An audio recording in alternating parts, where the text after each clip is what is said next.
Senang hari ini bisa datang secara langsung dalam acara seminar nasional sekaligus pemberian apresiasi keterbukaan informasi publik desa tahun 2024 yang diselenggarakan oleh Komisi Informasi Pusat. Bersama saya ada Pak Doni Sugiantoro sebagai Ketua KIP dan para komisioner, dan tentunya saya ingin menjadi bagian perjuangan bersama ke depan untuk terus mengawal dan juga memperkuat demokrasi di Indonesia yang tentunya ini semua harus dilandaskan pada keterlibatan atau partisipasi rakyat dan semua stakeholders di negeri ini sebagai bagian dari mewujudkan demokrasi yang sehat. Ada checks and balances dan masyarakat, setiap warga negara punya hak untuk mengetahui segala sesuatu yang diselenggarakan oleh negara, oleh pemerintahnya, termasuk oleh wakil-wakil rakyatnya.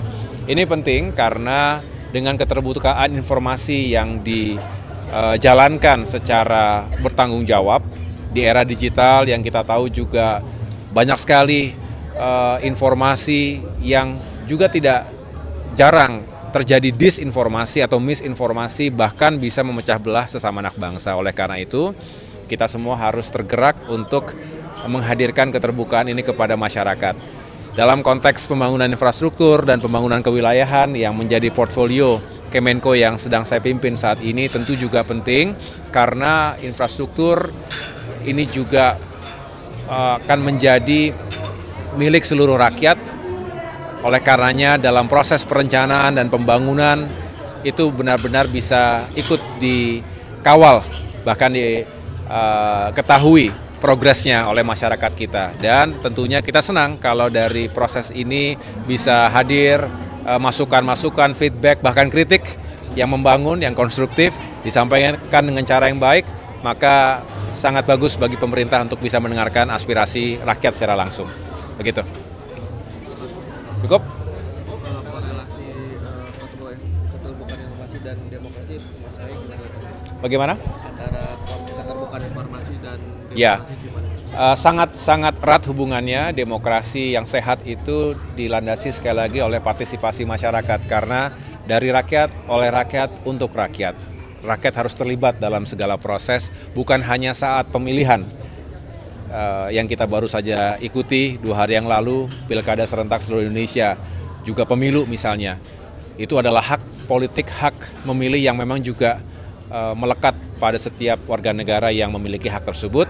Tetapi ketika itu sudah digunakan, maka proses berikutnya adalah mengawal pemerintahan, termasuk terus menyuarakan aspirasi, karena pasti setiap warga negara ingin yang terbaik untuk bangsanya, termasuk untuk dirinya. Oleh karena itu, ketika mendapatkan informasi yang jelas dari pemerintah misalnya, maka masyarakat juga lebih bisa teryakinkan dan punya kepastian. Misalnya ada sebuah kebijakan infrastruktur misalnya. Kenapa kemudian akan ada pembangunan jalan, impres desa misalnya begitu, yang menghubungkan satu desa dengan desa yang lain. Oh, karena jalan di sini rusak, dan kalau ini sudah diperbaiki bisa mempercepat transportasi publik, termasuk produktivitas masyarakat di daerah tersebut, sehingga dengan demikian mereka bisa punya pekerjaan dan penghasilan lebih baik pula. Contohnya itu, artinya sangat erat ketika mereka mengetahui bahwa ada sebuah informasi terkait sebuah kebijakan atau sebuah aturan baru, maka masyarakat juga bisa mendapatkan manfaat terbaiknya. Begitu. Cukup ya, makasih teman-teman. Thank you, makasih. Senang hari ini bisa datang secara langsung dalam acara seminar nasional sekaligus pemberian apresiasi keterbukaan informasi publik desa tahun 2024 yang diselenggarakan oleh Komisi Informasi Pusat. Bersama saya ada Pak Doni Sugiantoro sebagai Ketua KIP dan para komisioner, dan tentunya saya ingin menjadi bagian perjuangan bersama ke depan untuk terus mengawal dan juga memperkuat demokrasi di Indonesia yang tentunya ini semua harus dilandaskan pada keterlibatan atau partisipasi rakyat dan semua stakeholders di negeri ini sebagai bagian dari mewujudkan demokrasi yang sehat, ada checks and balances, dan masyarakat, setiap warga negara punya hak untuk mengetahui segala sesuatu yang diselenggarakan oleh negara, oleh pemerintahnya, termasuk oleh wakil-wakil rakyatnya.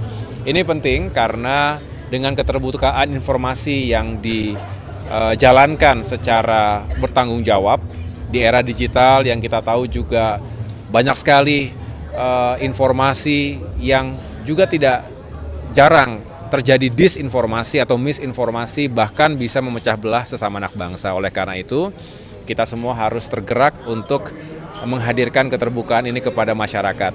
Dalam konteks pembangunan infrastruktur dan pembangunan kewilayahan yang menjadi portfolio Kemenko yang sedang saya pimpin saat ini tentu juga penting, karena infrastruktur ini juga akan menjadi milik seluruh rakyat.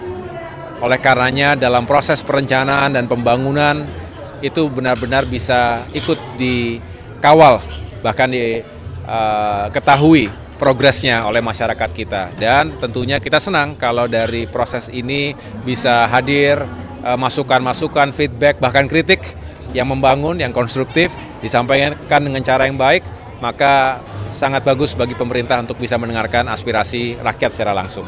Begitu.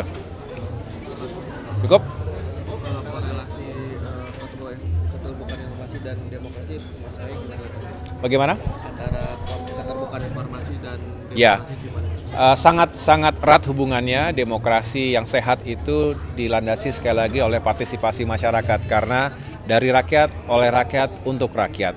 Rakyat harus terlibat dalam segala proses, bukan hanya saat pemilihan yang kita baru saja ikuti 2 hari yang lalu, pilkada serentak seluruh Indonesia, juga pemilu misalnya. Itu adalah hak politik, hak memilih yang memang juga melekat pada setiap warga negara yang memiliki hak tersebut. Tetapi ketika itu sudah digunakan, maka proses berikutnya adalah mengawal pemerintahan, termasuk terus menyuarakan aspirasi, karena pasti setiap warga negara ingin yang terbaik untuk bangsanya, termasuk untuk dirinya. Oleh karena itu, ketika mendapatkan informasi yang jelas dari pemerintah misalnya, maka masyarakat juga lebih bisa teryakinkan dan punya kepastian. Misalnya ada sebuah kebijakan infrastruktur misalnya. Kenapa kemudian akan ada pembangunan jalan, impres desa misalnya begitu, yang menghubungkan satu desa dengan desa yang lain. Oh, karena jalan di sini rusak, dan kalau ini sudah diperbaiki bisa mempercepat transportasi publik, termasuk produktivitas masyarakat di daerah tersebut, sehingga dengan demikian mereka bisa punya pekerjaan dan penghasilan lebih baik pula. Contohnya itu, artinya sangat erat ketika mereka mengetahui bahwa ada sebuah informasi terkait sebuah kebijakan atau sebuah aturan baru, maka masyarakat juga bisa mendapatkan manfaat terbaiknya. Begitu. Cukup ya, makasih teman-teman. Thank you, makasih.